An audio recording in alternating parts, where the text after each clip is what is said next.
Good afternoon, JuJuan Buford, broadcast from Detroit metropolitan area. Definitely excited to be recording an audio that is in essence a response to a question that was recently posed by one of the business partners regarding how to conduct yourself or what script you should use at a networking event. And I thought about typing this script out, but I thought it was important that I address mindset first, right? Because it's really all about mindset, whether or not you're going to have success when you are networking a professional or entrepreneurial event.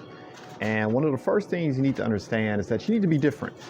You need to kind of reset individuals' expectations of what's going to transpire when you approach them, greet them for the first time, or shake their hand. Most individuals, when they are at networking events, they're not really there to listen. They're there to shove their business card in someone's face. They're there to give their pitch. They're there to try to sell the person they're interacting with on whatever their product or wares are. And yes, of course, we want the end result to be ideally networking for potential client or networking with a potential business partner. But that's not where it should really start. When you're at a networking event, the mindset should be, how am I going to make a new friend today? How am I going to interact with someone in such a way where I'm memorable, right? And I'm memorable for the right reasons, okay? And if you start there, your approach changes, right? A lot of individuals will oftentimes try to network everyone in the room. They'll literally try to, once again, shove their business card, getting their pitch to everyone in the room. And it's a shallow approach, right? They're having shallow interactions, but they're not driving deeply. They're not driving vertically. So at the end of the day, when the event ends, they're pretty much going to be remembered for either that pitch that lasted all of 15 seconds that the person was paying attention to, and they're going to hear a million more that night. So that's not going to make you very memorable. Or you're not going to be remembered at all, right? It was just that gal who maybe had, or that guy, right, who maybe had a nice suit on or a nice dress or a nice smile, maybe smelled nice, whatever the case may be, but they won't really remember whether or not they wanted to chat with you again, which quite frankly is almost the same as them not remembering whether or not they did not want to chat with you, right? That's not what you're taking aim at. So what should you do when you begin networking in a room? What should you do when you're attending a networking event? And what I would encourage you first and foremost is to try to develop deeper interactions with the individuals whom you take aim at.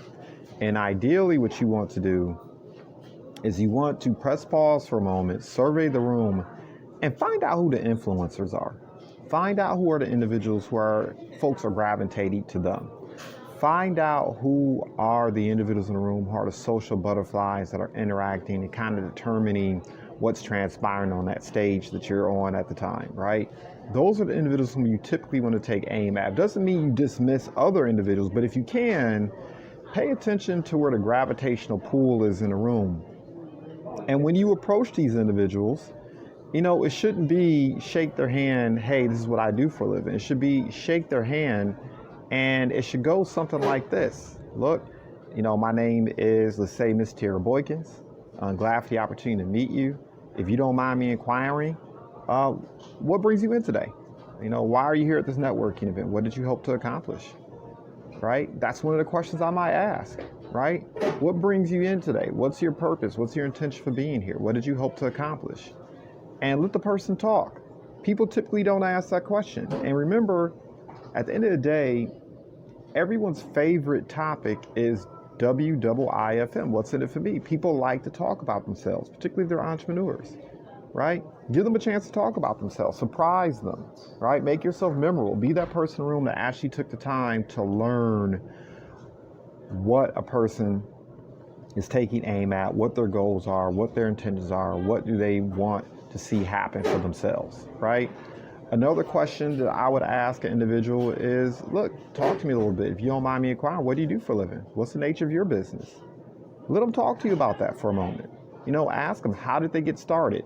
A favorite acronym that I like to utilize is FORM, Family, Occupation, Recreation, Motivation. When I meet someone, 9 times out of 10, I'm looking to form them within the first 5 minutes of an interaction. Family, occupation, recreation, motivation. So at an entrepreneurial event like that, one of the first questions I'm going to ask, because I know everyone's there to do what? Talk about their occupation, their business, what it is they do. So I'm going to ask questions along those lines, like, what do you do for a living? What's most exciting about what you're doing right now? Why did you get started?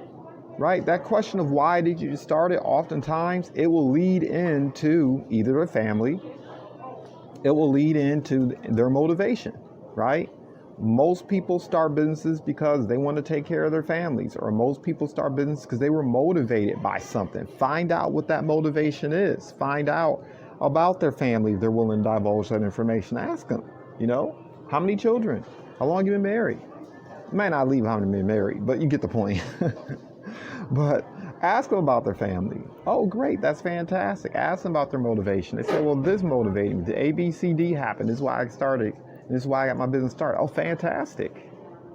Well, if you don't mind me inquiring, if you could look out, 2-3 years from now, based on that motivation, what would you like to see happen in your business? What's most important to you right now? What do you take an aim at in terms of building your business or growing as a professional in your occupation, right? Find out what's motivating them. Find out what's inspiring them. Find out what's driving that behavior. Look, a lot of what you're doing at a networking event, or quite frankly, anytime you're interacting with someone, is getting data. Data is king.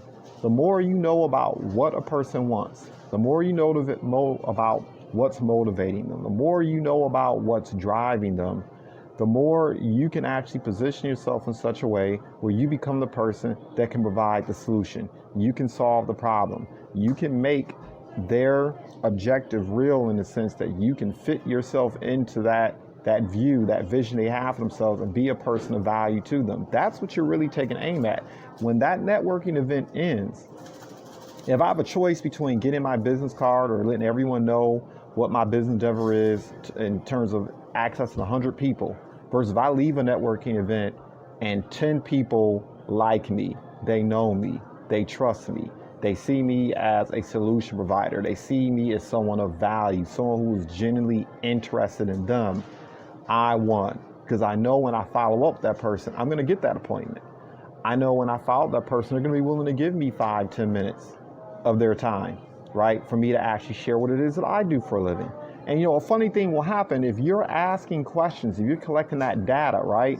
What ends up happening is inevitably the person starts to like, know, and trust you. And guess what question they might pose to you? They may ask you, well, what do you do for a living? Now they've given you permission. Now you're someone that is of interest.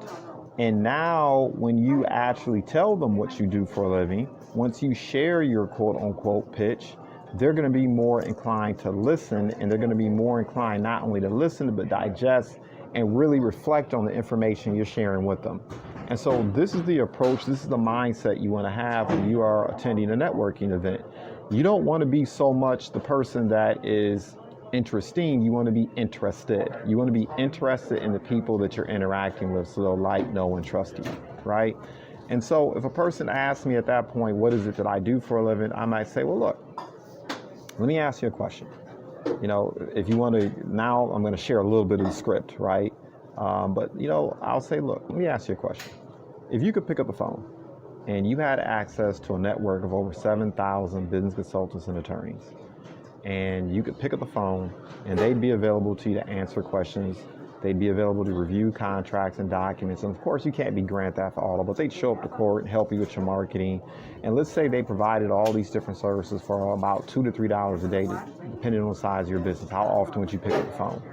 And most business owners are going to say, I might pick it up a couple times, tell me more, right? That's what you want.